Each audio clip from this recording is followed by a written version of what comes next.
So hello नमस्कार दोस्तों, आज की वीडियो रहने वाली है सीटेट 2026 के लिए। आज हम सॉल्व करने वाले हैं पेपर 1 जो कि हुआ था ये दिसंबर 2024 में। जो लास्ट हमारा एग्ज़ाम हुआ था सीटेट का, वो वाला ये पेपर है। तो जैसा कि ओएमआर शीट में ये पेपर होता है और 2.5 जो घंटे होते हैं वो इसमें दिए जाते हैं और 150 प्रश्न जो है इसमें पूछे जाते हैं। यहाँ पर जो क्वेश्चन पेपर रहता है उसके 5 भाग होते हैं, जहाँ पर सबसे पहला बाल विकास है, फिर गणित है, पर्यावरण अध्ययन है, भाषा 1 और भाषा 2 यहाँ पर पूछी जाती है। तो आज की जो ये वीडियो है इसमें हम सॉल्व करने वाले हैं चाइल्ड डेवलपमेंट एंड पैडागोजी के कुछ क्वेश्चंस। ये एग्ज़ाम में पूछा गया एग्जैक्ट क्वेश्चन पेपर है जो कि दिसंबर 2024 में हुआ था। लास्ट जो सीटेट का पेपर हुआ था वही वाला ये पेपर है। अब यहाँ पर हम सबसे पहला क्वेश्चन देख लेते हैं, जहाँ पर हमें पूछा गया है महारत उन्मुख विद्या शिक्षार्थी आमतौर पर सफलता का श्रेय डैश को देते हैं और असफलता को डैश। यहाँ पर हमसे पूछा गया जो क्वेश्चन है उसमें मास्टरी ओरिएंटेड जो लर्नर्स होते हैं उनके बारे में पूछा गया है। सबसे पहले हम समझते हैं कि मास्टरी ओरिएंटेड जो लर्निंग होती है वो होती क्या है। तो जो बेंजामिन ब्लूम है उन्होंने ये कॉन्सेप्ट दिया था 1960 में। यहाँ पर मास्टरी ओरिएंटेड लर्निंग से उनका तात्पर्य ये था कि जो मास्टरी ओरिएंटेड लर्नर हैं वो क्या करते हैं, किसी सब्जेक्ट में कॉम्पिटेंसी जो है वो पाना चाहते हैं कि कॉम्पिटेंट हो जाएं किसी भी सब्जेक्ट में, जो भी वो सब्जेक्ट पढ़ रहे हैं या जो भी वो काम कर रहे हैं उसमें। वो देखते हैं किसको, एफ़र्ट्स को वो मानते हैं कि एफ़र्ट से ही हमें क्या मिल सकती है, ग्रोथ जो है वो मिल सकती है।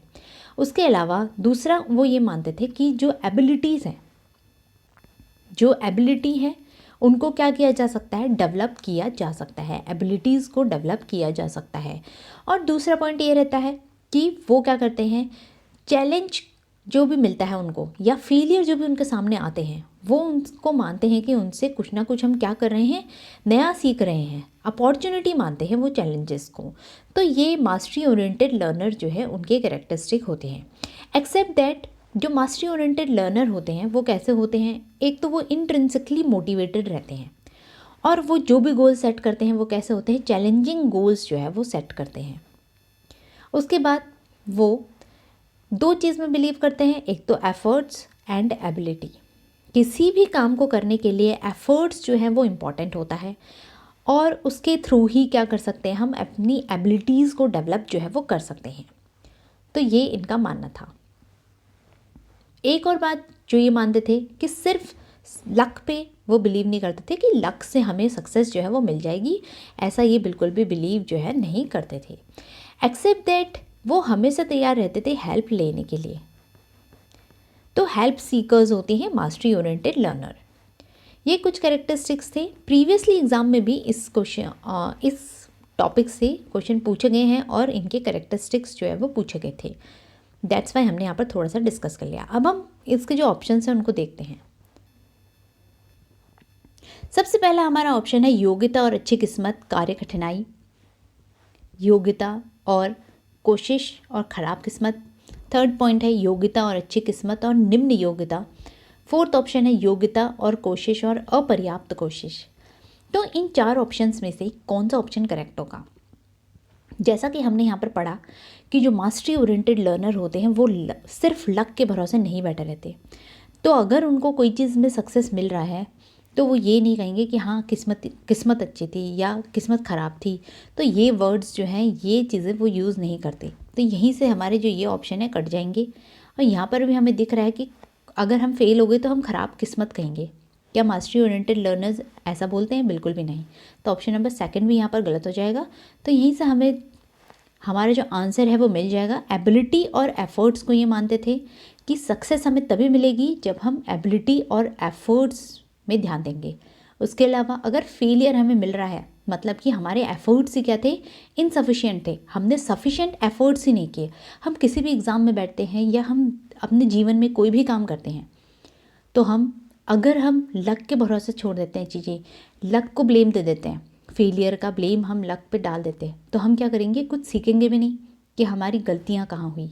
अगर हम ये मानते हैं कि हमारे एफर्ट्स ही सफिशिएंट नहीं थे, हमने ढंग से एफर्ट्स ही नहीं दिए, तो हम क्या करते हैं, नई नई चीज़ें फिर सीखते हैं कि हाँ हमने गलती कहाँ पर करी, अपनी गलतियों को देखेंगे और फिर आगे हम बढ़ेंगे। तो ऑप्शन नंबर 4 जो है यहाँ पर करेक्ट ऑप्शन रहेगा। अब नेक्स्ट क्वेश्चन हम देखते हैं, हमारा क्वेश्चन नंबर 2। क्वेश्चन नंबर 2 में हमसे पूछा गया है, निम्नलिखित में से कौन सा कथन विकास के समीप दूराभिमुख सिद्धांत का प्रतिनिधित्व करता है। तो यहाँ पर हमसे पूछा गया है प्रॉक्सिमो डिस्टल डेवलपमेंट का जो प्रिंसिपल है ये हमसे पूछा गया है। तो यहाँ पर जो प्रॉक्सिमो डिस्टल डेवलपमेंट है, यहाँ पर जो प्रॉक्सिमो वर्ड होता है इसका मतलब होता है नियर, और जो डिस्टल होता है इसका वर्ड होता है, इसका मीनिंग होता है फार। सो नियर फार भी इसको बोला जाता है। यहाँ पर जब डेवलपमेंट जो है वो सेंटर से आउटवर्ड की तरफ होता है, सेंट्रल नर्वस सिस्टम जो हमारा है वहाँ से जब डेवलपमेंट हैंड्स की तरफ गया, फिर हैंड से जो हमारे फिंगर्स हैं, फाइन मोटर स्किल्स हैं, वो डेवलप हो रही हैं, तो हमारा कौन सा डेवलपमेंट रहेगा, प्रॉक्सिमो डिस्टल डेवलपमेंट रहेगा। दूसरा डेवलपमेंट होता है सिफेलोकॉर्डल डेवलपमेंट, जो कि हेड टू टो चलता है। पहले हेड में डेवलपमेंट होगा, फिर टो की तरफ वो चलेगा, वो हमारा सिफेलोकॉर्डल रहता है। अब यहाँ पर 4 ऑप्शन देख लेते हैं हम। विकास बहुदिशात्मक और बहुआयामी होता है। अलग अलग संस्कृतियों में रहने वाले हम शक्ल जुड़वा अलग अलग दरों से विकसित हो सकते हैं। मोतियों को धागे में पिरोने से पहले बच्चे गेंद को पकड़ने की क्षमता विकसित करते हैं। बच्चों में खड़े होने से पहले बैठने की क्षमता का विकास होता है। तो अब यहाँ पर हमारे 4 ऑप्शन में से सबसे पहला ऑप्शन अगर हम देखें तो क्या बहुदिशात्मक बहुआयामी प्रॉक्सिमो डिस्टल से रिलेटेड है? बिल्कुल भी नहीं। हम तो इसमें दिशा बता रहे हैं कि अंदर से बाहर की तरफ विकास जो है वो होता है।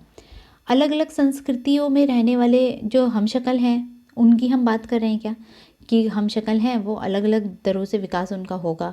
यहाँ पर हम दिशा बता रहे हैं, ये डायरेक्शनल डेवलपमेंट रहता है।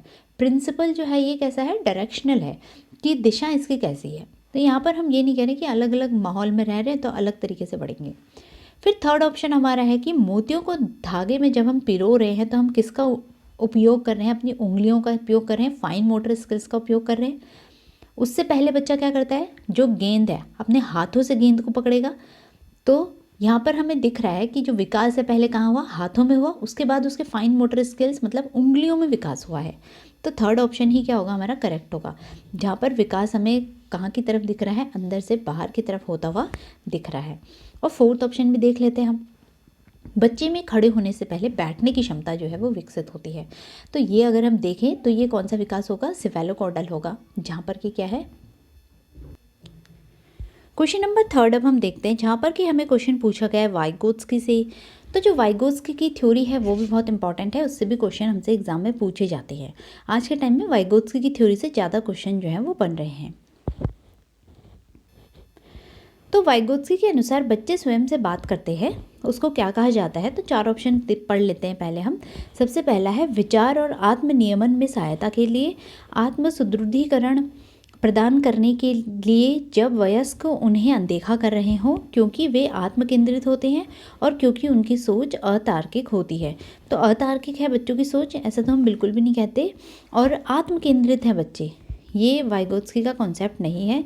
फिर दूसरा है कि आत्म सुदृढ़ीकरण, जब लोग बच्चे जो बड़े जो हैं उनसे बात नहीं कर रहे हैं, उनको अनदेखा कर रहे हैं, तो क्या तब बच्चे अपने आप से बात करते हैं? ये भी ऑप्शन जो है इनकरेक्ट है, क्योंकि वाइगोत्स्की जो है उन्होंने क्या दिया था, प्राइवेट स्पीच दी थी, और जो सेल्फ रेगुलेशन है उसका कॉन्सेप्ट जो है वाइगोत्स्की ने दिया था।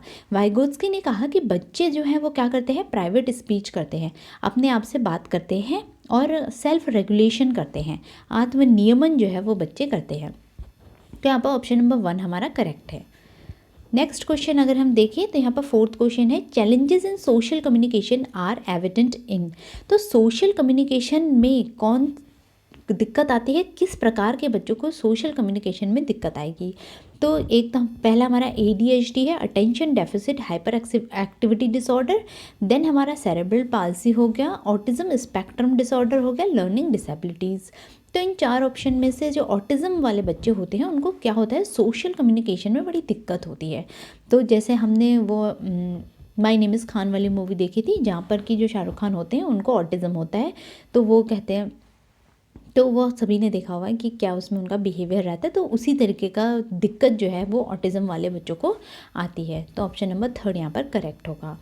अब हम अगर क्वेश्चन नंबर 5 देखें, क्वेश्चन नंबर 5 हमें कह रहा है, फिर से क्वेश्चन वाइगोत्स्की का आया हुआ है। वाइगोत्स्की के सीखने और विकास के सिद्धांत के अनुसार निम्नलिखित में से कौन सा आलंबन का उदाहरण है। तो यहाँ पर हमसे स्कैफोल्डिंग पूछा गया है। तो जो स्कैफोल्डिंग होता है, ये कॉन्सेप्ट होता है कि टेम्पररी हेल्प जो है वो प्रोवाइड कराई जाती है बच्चे को किसी काम में, अगर उसको प्रॉब्लम आ रही है तो ये हेल्प दी जाती है टेम्पररी, जहाँ पर कठिनाई है वहाँ पर दी जाती है। तो सबसे पहला पॉइंट हमारा अगर हम देखें ऑप्शन, तो किसी कार्य को छोटे चरणों में तोड़ना और आवश्यकता अनुसार सहायता प्रदान करना। ऑप्शन नंबर 2, अभिप्रेरणा के रूप में एक छात्र को उनके काम के लिए एक श्रेणी प्रदान करना। ऑप्शन नंबर 3, एक छात्र को पढ़ने का कार्य देना और उन्हें स्वतंत्र रूप से सवालों के जवाब के लिए कहना।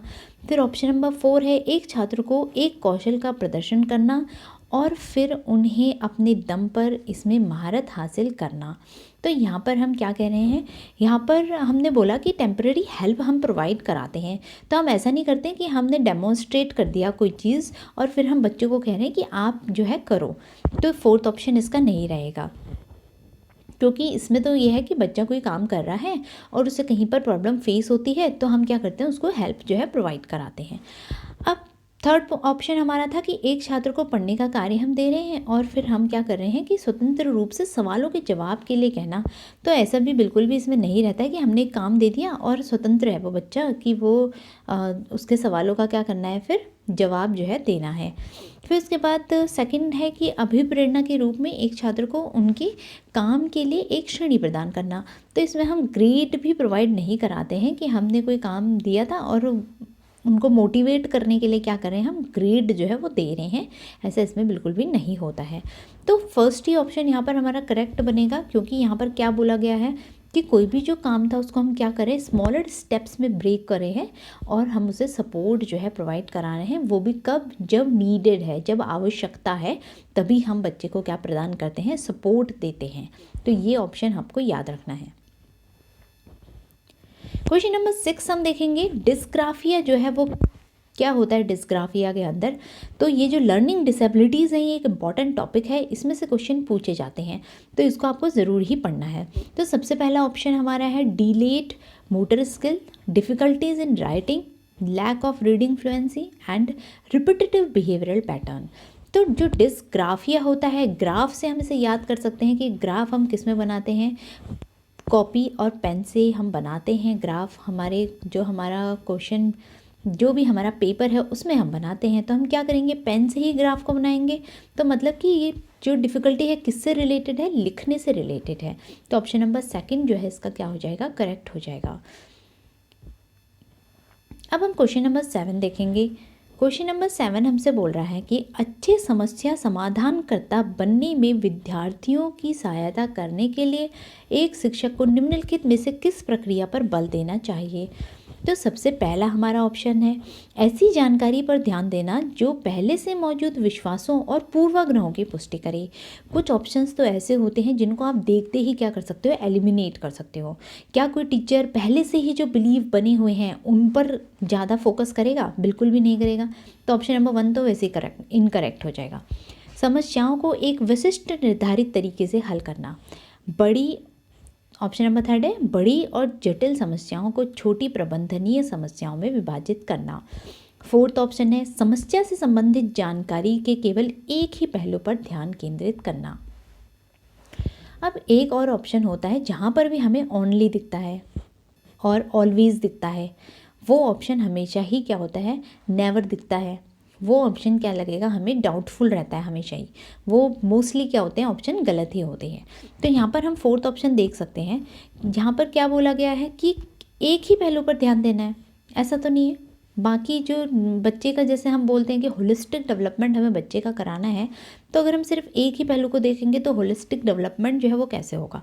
तो ऑप्शन नंबर 4 जो है वो भी इनकरेक्ट हो जाएगा और 1 भी हमारा गलत ही था। वीडियो को पॉज करके आपको भी आंसर्स को ज़रूर लगाना है, तभी हमारा जो आपका जो स्कोर है वो भी क्या होगा, इम्प्रूव होगा। अब यहाँ पर ऑप्शन नंबर थर्ड था कि जो भी बड़ी समस्याएं हैं उनको छोटा करना है और मैनेजेबल हो, वो बच्चे जो हैं उसको क्या कर पाएँ, मैनेज कर पाएँ। तो ऑप्शन नंबर थर्ड ही हमारा यहाँ पर करेक्ट हो जाएगा। ऑप्शन नंबर सेकंड भी हम देख लेते हैं। यहाँ पर क्या बोल रहा है, एक फिक्स्ड फैशन में पुराने तरीके से जो चला आ रहा है, विशिष्ट निर्धारित जो हल है वही हम बता दें बस सीधे सीधे और बच्चा कर ले। तो ऐसा तो नहीं है, फिक्स्ड पैटर्न में ही चले आ रही चीज़ों को ही बताते जाएंगे तो बच्चा कुछ नया कैसे सीखेगा।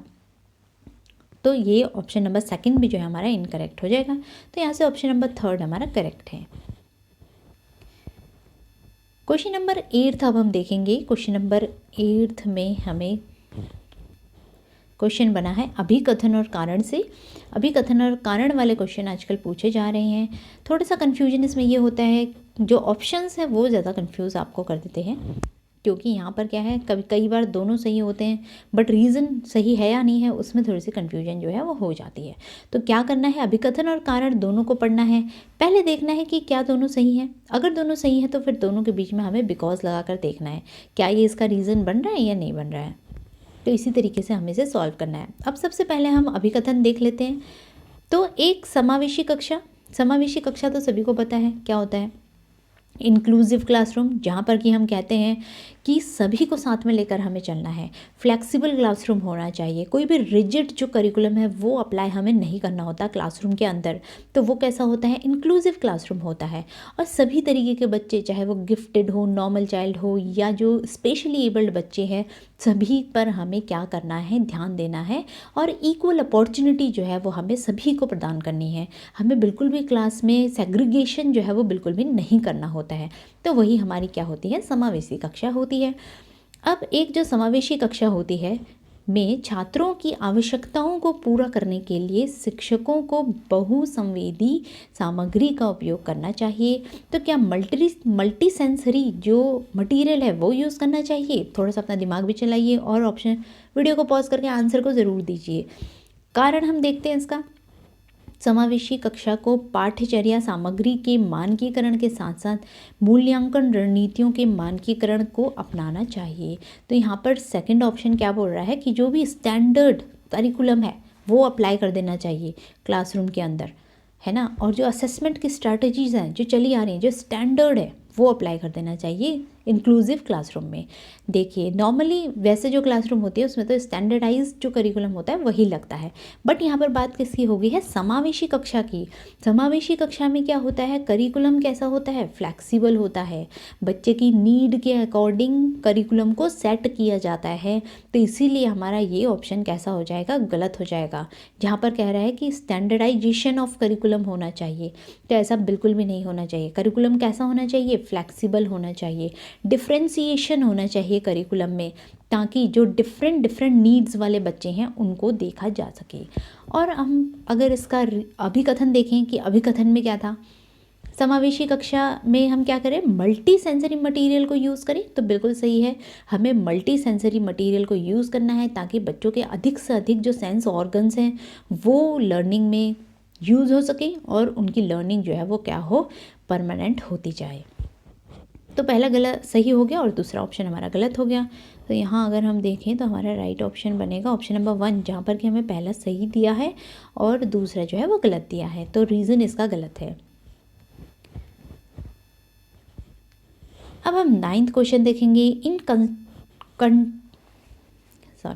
कंस्ट्रक्टिविस्ट व्यू, जो रचनावादी दृष्टिकोण से हमें 4 ऑप्शन दिए हैं, हमें सोचना है रचनावादियों की तरह सोचना है अभी हमें कि रचनावादी कैसे सोचते हैं। रचनावादी क्या बोलते हैं, क्लासरूम कैसी होनी चाहिए, लर्निंग बाय डूइंग होना चाहिए, बच्चा खुद करके देखे, खुद करके सीखे और क्या करें, बच्चे को हम अपॉर्चुनिटी दें कि वो जो रियल वर्ल्ड है, रियल वर्ल्ड में जाकर सीखे, ऐसा रचनावादी कहते हैं। तो सबसे पहला ऑप्शन हम देखते हैं, व्यक्ति पर्यावरणीय घटनाओं से निष्क्रिय रूप से प्रभावित होते हैं।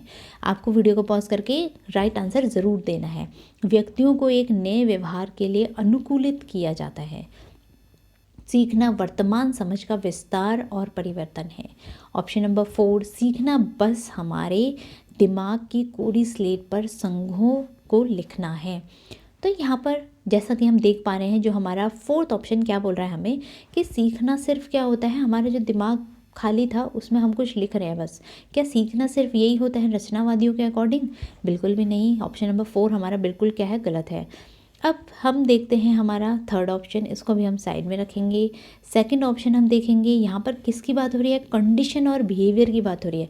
जहाँ भी कंडीशन और बिहेवियर दिख गया मतलब कि किससे रिलेटेड है, बिहेवियरिस्ट जो होते हैं, बिहेवियरिज्म जो होता है उससे रिलेटेड है। जो किसकी बात करते हैं कि हम बच्चे के बिहेवियर को जैसा हम चाहें वैसा बना सकते हैं, कंडीशनिंग करके हम बच्चे के बिहेवियर को कैसा भी मॉडिफाई जो है वो कर सकते हैं और डेवलप कर सकते हैं। तो ये कौन मानते हैं, पावलोव मानते हैं, थॉर्नडाइक मानते हैं, स्किनर मानते हैं, जो कि कौन थे, बिहेवियरिस्ट थे। तो ऑप्शन नंबर सेकंड भी हमारा क्या हो जाएगा, गलत हो जाएगा। अब यहाँ पर पैसिविटी की बात होगी कि पैसिव होना चाहिए। Individuals are passively influenced by environmental events. क्या हम पैसिवली इन्फ्लुएंस होते हैं अपने इन्वायरमेंट से? हमारे चारों तरफ जो घटना घट रही है, क्या हम बस देखते रहते हैं और इन्फ्लुएंस हो जाते हैं? बिल्कुल भी नहीं। ऑप्शन नंबर 1 भी क्या हो जाएगा, इनकरेक्ट हो जाएगा। तो यहाँ पर जो हमारा थर्ड ऑप्शन है वो करेक्ट लग रहा है हमें, क्योंकि यहाँ पर क्या बोला है, लर्निंग क्या है, एक्सटेंडिंग है और ट्रांसफॉर्मिंग द करंट अंडरस्टैंडिंग। जो भी हमने अंडरस्टैंड किया, यहाँ पर बात किसकी हुई, अंडरस्टैंडिंग की हुई, ट्रांसफॉर्मिंग की हुई कि ट्रांसफॉर्म करना है हमें अपने किसको, बिहेवियर को विस्तार करना है और परिवर्तन करना है। तो इसीलिए हमारा थर्ड ऑप्शन जो है वो किसके लिए सही है, रचनावादियों के लिए सही है। क्वेश्चन नंबर 10 अब हम देखेंगे। क्वेश्चन नंबर 10 में हमें फिर से अभिकथन और कारण पूछ लिया गया है। अभिकथन और कारण को देख के हमें बिल्कुल भी डरना नहीं है, हमें दोनों को पढ़ना है ध्यान से और फिर देखना है कि क्या दोनों सही बन रहे हैं या नहीं बन रहे हैं, उसके बाद ही दूसरे ऑप्शन पे जाना है। सबसे पहले अभिकथन पढ़ेंगे। प्रभावी शिक्षक खुद को शिक्षार्थियों के दैनिक जीवन और उनकी सामाजिक सांस्कृतिक पृष्ठभूमि से परिचित कराते हैं। ऑप्शन नंबर बी मतलब कि कारण हमें दिया है, सीखना एक सामाजिक संदर्भ में होता है। तो अभिकथन यहाँ पर कह रहा था कि जो इफ़ेक्टिव एक टीचर होता है वो क्या करता है, वो खुद को बच्चे का जो भी दैनिक जीवन है और जो भी बच्चे की सामाजिक पृष्ठभूमि है उससे परिचित कराते हैं। तो ये अभिकथन बिल्कुल सही है, क्योंकि हम पढ़ते हैं कि बच्चे का जो भी सोशियो कल्चरल बैकग्राउंड है उसको भी हमें देखना होता है ना। तो और दैनिक जीवन में बच्चा किस तरीके से ग्रो कर रहा है, दैनिक जीवन से जोड़कर हम क्या करते हैं, चीज़ों को पढ़ाते हैं बच्चों को। तो ऑप्शन नंबर 1 हमारा अभिकथन बिल्कुल सही है। दूसरा, कारण दिया गया है कि सीखना एक सामाजिक संदर्भ में होता है, बिल्कुल सही बात है। और स्कूल क्या है, एक सोशल इन्वायरमेंट है, वहाँ जाकर हम सीखते हैं। उसके अलावा हम घर में रहते हैं, घर में भी हमें एक सोशल इन्वायरमेंट मिलता है जहाँ पर हम घर में अपने पीयर्स से, अपने पेरेंट्स से, अपने फैमिली मेम्बर्स से क्या करते हैं, सीखते हैं, लर्निंग करते हैं। तो ये दोनों ही सही हैं और ये इसकी व्याख्या भी कर रहा है। तो हमारा ऑप्शन जो है थर्ड जो है यहाँ पर करेक्ट हो जाएगा। दोनों स्टेटमेंट सही हैं और रीज़न जो है इसकी व्याख्या कर रहा है। क्वेश्चन नंबर 11 हम देखेंगे, जहाँ पर हमें क्वेश्चन पूछा गया है किससे, मीनिंगफुल लर्निंग से। और मीनिंगफुल लर्निंग किसने दी थी, ऑज़ोवेल ने दी थी। तो यहाँ पर पूछा गया है कि मीनिंगफुल लर्निंग से क्या रिलेटेड नहीं है। सबसे पहला है जानकारी को रटना, अभी दूसरा ऑप्शन है अवधारणाओं को समझना, फिर थर्ड ऑप्शन है ज्ञान का निर्माण और फोर्थ ऑप्शन है कौशलों का विकास। तो यहाँ पर मीनिंगफुल लर्निंग किससे रिलेटेड है, कंस्ट्रक्टिविस्ट जो अप्रोच होती है, रचनावादी जो अप्रोच होती है उससे रिलेटेड होता है, जो बिल्कुल भी ये नहीं कहता कि आपको चीज़ों को क्या करना है, मेमोराइज़ करना है। रटना जो है ये इसके खिलाफ थे, कौन, रचनावादी। तो इसीलिए यहाँ पर ऑप्शन नंबर 1 ही इसका आंसर हो जाएगा, क्योंकि हमसे नॉट पूछा गया है। और मीनिंगफुल लर्निंग के अंदर आता है कि हमें कॉन्सेप्ट को अंडरस्टैंड करना है, अपनी नॉलेज को कंस्ट्रक्ट करना है, ज्ञान का हमें निर्माण करना है और अपनी स्किल्स को क्या करना है, डेवलप करना है। तो बाकी के 3 ऑप्शन सही हैं और हमसे नहीं पूछा गया है, तो ऑप्शन नंबर 1 जो है इसका सही आंसर बन जाएगा। क्वेश्चन नंबर 12 अब हम देखेंगे, जहाँ पर हमें क्या पूछा गया है, फिर से हमें अभिकथन और कारण का क्वेश्चन दे दिया गया है। तो ए अभिकथन बोला गया है जहाँ पर शिक्षिका को अपनी कक्षा के लड़कों को खेलों में भाग लेने के लिए प्रोत्साहित करना चाहिए और लड़कियों को कला अलंकरण के कार्य देने चाहिए। कारण इसका दिया गया है, बच्चे मुख्य रूप से अंतर्निहित जैविक विभिन्नताओं के कारण जेंडर भूमिकाएं ग्रहण जो है वो करते हैं। अब हमें ये बताना है सबसे पहले कि क्या दोनों चीज़ें सही हैं। क्या कोई टीचर ऐसा करता है कि लड़कों को कहेंगे कि तुम जाओ स्पोर्ट्स खेलो और लड़कियों को कहेंगे कि तुम आर्ट और डेकोरेशन वाले काम करो? अगर कोई टीचर ये काम कर रहा है तो क्या ये चीज़ सही है? बिल्कुल भी सही नहीं है, क्योंकि हमें जो जेंडर रूल्स हैं उनको हमें प्रोत्साहित नहीं करना है। हमें क्या करना है, बताना है कि कोई भी बच्चा जो है वो कुछ भी कर सकता है। बच्चे बॉयज़ हैं वो भी आर्ट डेकोरेशन कर सकते हैं और गर्ल्स स्पोर्ट्स भी खेल सकती हैं, तो सभी लोग कोई भी काम कर सकते हैं। अब यहाँ पर रीज़न जो दिया गया था कि जो जेंडर रोल्स होते हैं, क्योंकि बायोलॉजिकल डिफरेंसेस हैं इसलिए जेंडर रोल्स होते हैं, बिल्कुल भी नहीं होते। क्योंकि जो जेंडर रोल्स हैं वो बायोलॉजिकल डिफरेंस की वजह से नहीं है। जेंडर रोल्स किसकी वजह से हैं? हमारे जो समाज है, समाज ने जो बनाई गई परंपराएं हैं और जो समाज के बनाए गए नियम हैं उनकी वजह से जेंडर रोल्स जो है वो हमारी सोसाइटी में है। जैसा हमारी सोसाइटी ने नॉर्म्स बनाए हुए हैं उसी के अकॉर्डिंग जेंडर रोल्स जो हैं वो क्या होते हैं, दिए जाते हैं। तो भगवान ने ऐसा कह के कहीं नहीं भेजा था कि लड़कियों को ये काम करना है और लड़कों को ये काम करना है। तो यहाँ पर क्या है, ऑप्शन नंबर हमारे दोनों ही क्योंकि गलत हैं तो ऑप्शन नंबर सेकंड यहाँ पर राइट हो जाएगा। नेक्स्ट क्वेश्चन में अब हम चलते हैं। Question number 13, kinesthetic learner prefer to learn through. Kinesthetic जो लर्नर होते हैं वो कैसे सीखते हैं? गति संवेदी। क्वेश्चन से ही हमें आंसर को निकालना है। तो गति संवेदी जो होंगे वो किससे रिलेटेड होंगे? क्या देखने से रिलेटेड होंगे, छूने से, करने और चलने फिरने से, या सुनने से? तो गति में हमें क्या दिख रहा है? मूविंग दिख रहा है, मूवमेंट दिख रहा है। जहाँ पर भी हमें मूवमेंट दिख रहा है वही इसका आंसर होगा, क्योंकि ये किससे संबंधित है? गति से संबंधित है। तो ऑप्शन नंबर थर्ड जो है इसका करेक्ट हो जाएगा। अब जो 14th क्वेश्चन हमारा है ये किससे पूछा गया है? गार्डनर की थ्योरी से पूछा गया है। और जैसा कि आजकल जो ट्रेंड चल रहा है क्वेश्चन पेपर में सीटेट के, उसमें इंटेलिजेंस वाला जो टॉपिक है उसमें जो थ्योरीज गिवन है हमें, उसमें गार्डनर की थ्योरी सबसे ज़्यादा इंपॉर्टेंट है, क्योंकि क्वेश्चन गार्डनर की थ्योरी से ही पूछे जा रहे हैं। जैसे ये पहला क्वेश्चन 13th था, ये भी गार्डनर की थ्योरी से था, और अभी जो ये क्वेश्चन है ये भी गार्डनर की थ्योरी से पूछा गया है। तो इंटेलिजेंस में बाकी थ्योरीज भी पढ़नी है, लेकिन गार्डनर की थ्योरी बिल्कुल याद होनी चाहिए, इसको आपको पढ़ना ही पढ़ना है। तो हार्वर्ड गार्डनर के अनुसार एक वैज्ञानिक जो है डैश बुद्धि को उच्च प्रदर्शन करेगा, और जबकि एक मूर्तिकार में डैश बुद्धि का उच्च बुद्धिमत्ता होगी। तो सबसे पहला प्रकृतिवादी और स्थानिक है। क्या वैज्ञानिक की बुद्धि प्रकृतिवादी होगी? बिल्कुल भी नहीं है, तो गलत है वैसे ही। फिर ट्रांसडक्टिव और स्थानिक हो गया, फिर तार्किक गणितीय हो गया, और स्थानिक और गति संवेदी हो गया। इस क्वेश्चन को, इनके आंसर्स को आप देखते ही पता लगा सकते हैं कि इसका आंसर क्या होगा, क्योंकि वैज्ञानिक की बुद्धि बोला है तो ऑब्वियसली जो वैज्ञानिक होते हैं उनकी बुद्धि कैसी होगी? तार्किक और गणितीय होगी। और मूर्तिकार की कैसी हो जाएगी? गति संवेदी हो जाएगी। तो ऑप्शन नंबर थर्ड जो है यहाँ पर करेक्ट हो जाएगा। अब हम क्वेश्चन नंबर 15 देखेंगे, जहाँ पर हमसे फिर से क्वेश्चन आ गया है इंक्लूजन पे। तो इंक्लूसिव एजुकेशन जो है ये भी आजकल का फेवरेट टॉपिक है, तो इंक्लूसिव एजुकेशन के टॉपिक को भी ढंग से पढ़ के जाना है। तो समावेशन को बढ़ावा देने के लिए क्या आवश्यक होता है? सबसे पहला फैक्स, लचीला पाठ्यक्रम, सहयोगात्मक अधिगम, पृथकीकरण और नामीकरण, और गम्य इमारतें। गम्य इमारतें, ये चार ऑप्शन हमारे हैं। वीडियो को पॉज करके आंसर आप ज़रूर लगाइए।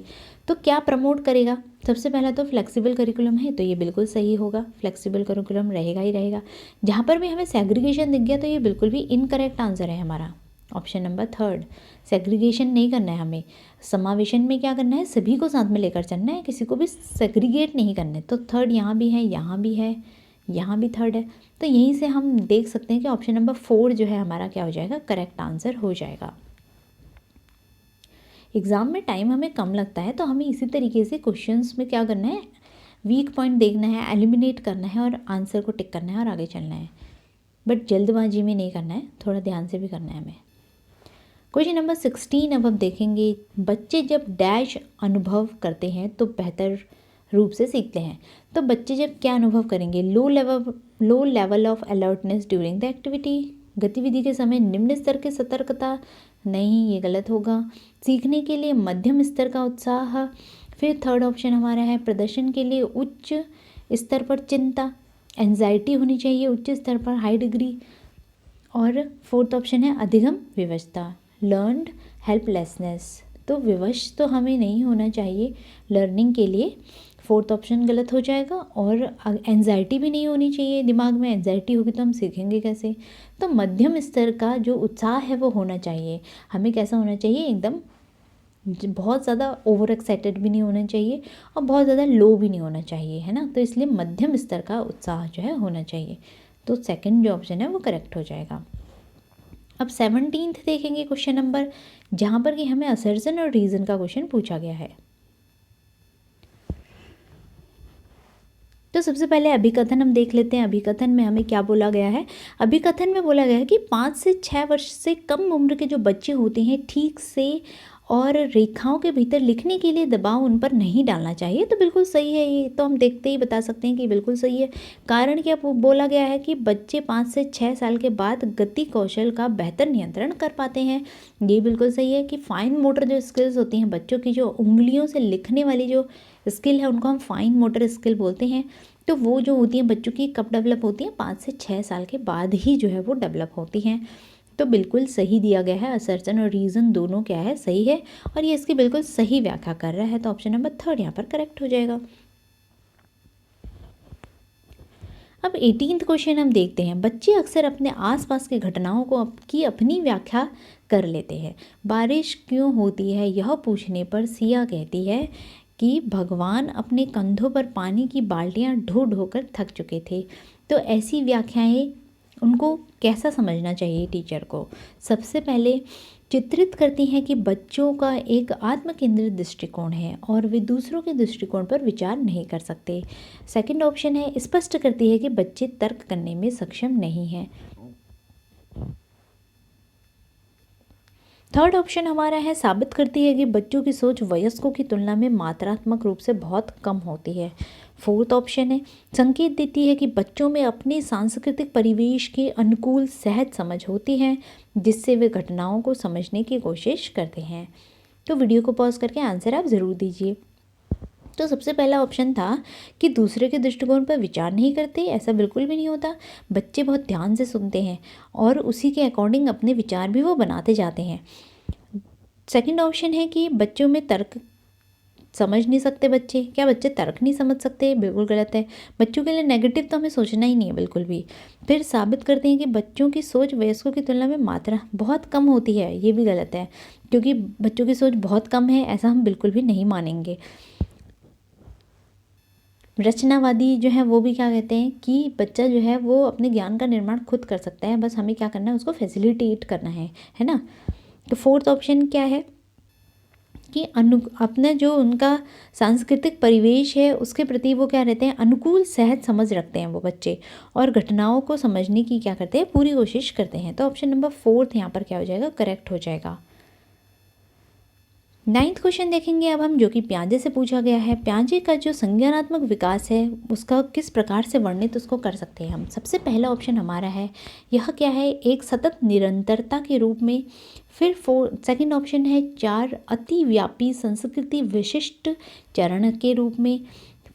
थर्ड ऑप्शन है हमारा 4 गुणात्मक रूप से भिन्न चरण के रूप में। और हमारा फोर्थ ऑप्शन जो रहेगा यहाँ पर 3 प्रगतिशील स्तर के रूप में। तो यहाँ पर हमने पढ़ा है जो प्याजे हैं उन्होंने कितने स्तर दिए हैं, 4 स्तर दिए हैं, 4 स्टेजेस दिए हैं प्याजे ने कॉग्निटिव डेवलपमेंट की, जो कि क्या होती हैं, एक दूसरे से कैसी हैं, अलग अलग। क्वेश्चन देखेंगे अब हम। विद्यालय में खेलने के समय ऋषभ, एक 7 वर्षीय लड़के ने खेलने के लिए एक गुड़िया उठाई। उसके कुछ साथियों ने उसकी इस पसंद के खिलौने के लिए उसका मजाक उड़ाया। एक शिक्षक जो अपने विद्यार्थियों में लैंगिक भूमिका के संदर्भ में लचीलापन विकसित करना चाहता है, इस स्थिति में निम्नलिखित में से कौन सी प्रतिक्रिया शिक्षक को देनी चाहिए। तो 4 ऑप्शन में से सबसे पहला ऑप्शन है, ऋषभ से बात करनी चाहिए कि गुड़िया लड़कियों के लिए उपयुक्त है और लड़कों को गुड़िया के साथ नहीं खेलना चाहिए। क्या शिक्षक किसी बच्चे को ये कहेंगे कि गुड़िया जो है सिर्फ लड़कियों के लिए ही सही है और लड़कों को इससे नहीं खेलना चाहिए? तो ये ऑप्शन हमारा बिल्कुल भी गलत है, क्योंकि जेंडर जो रोल है वो यहाँ पर बताना चाह रहे हैं टीचर कि जो जेंडर रोल के प्रति जो पहले से बने हुए सोसाइटी में चीज़ें हैं उसको हमें क्या करना है, बच्चों को उसके प्रति फ्लेक्सिबल बनाना है कि कोई भी काम जो है या कोई भी खिलौने से कोई भी बच्चा खेल सकता है। तो उसके लिए टीचर किस तरीके के कदम उठाएंगे। सेकंड ऑप्शन है ऋषभ से कहना कि वह किसी और खिलौने से खेल ले क्योंकि उसके दोस्तों को यह मंजूर नहीं है। अब क्या वो ये कहेंगे कि तुम्हारे दोस्तों को पसंद नहीं आ रहा तो तुम इससे मत खेलो, किसी और खिलौने से खेल लो। तो ये ऑप्शन भी हमारा बिल्कुल इनकरेक्ट हो जाएगा। यहाँ पर हम बच्चे को सिखाना चाहते हैं कि कोई भी किसी भी खिलौने से खेल सकता है, चाहे लड़का हो या लड़की हो, डॉल से कोई भी खेल सकता है। या कार है तो कार से लड़की भी खेल सकते हैं और लड़के भी खेल सकते हैं, है ना। तो ऑप्शन नंबर सेकंड भी क्या हो जाएगा, गलत हो जाएगा। ऑप्शन नंबर थर्ड हम देखेंगे तो ऋषभ को गुड़िया के साथ खेलने देना चाहिए और दूसरे बच्चों को कहना चाहिए कि वे भी अपनी पसंद के कोई खिलौने को चुन सकते हैं। तो थर्ड ऑप्शन हमारा बिल्कुल करेक्ट लग रहा है, क्योंकि हमें क्या कर रहे हैं, हम इसमें हम ऋषभ को खेलने दे रहे हैं कि वो जिससे खेलना चाहे उससे खेल सकता है, और बाकी दूसरे बच्चों को भी हम ये मोटिवेट करेंगे कि आप भी किसी भी खिलौने से खेल सकते हैं। ऐसा नहीं है कि डॉल से सिर्फ गर्ल्स ही खेलेंगे और कार से सिर्फ बॉयज़ ही खेलेंगे। तो ये ऑप्शन हमें क्या लग रहा है, ज़्यादा बेटर लग रहा है। अब फोर्थ ऑप्शन भी देख लेते हैं एक बार। बिना कुछ कहे गुड़िया को हटा देना चाहिए और ऋषभ को खेलने के लिए कार दे देनी चाहिए।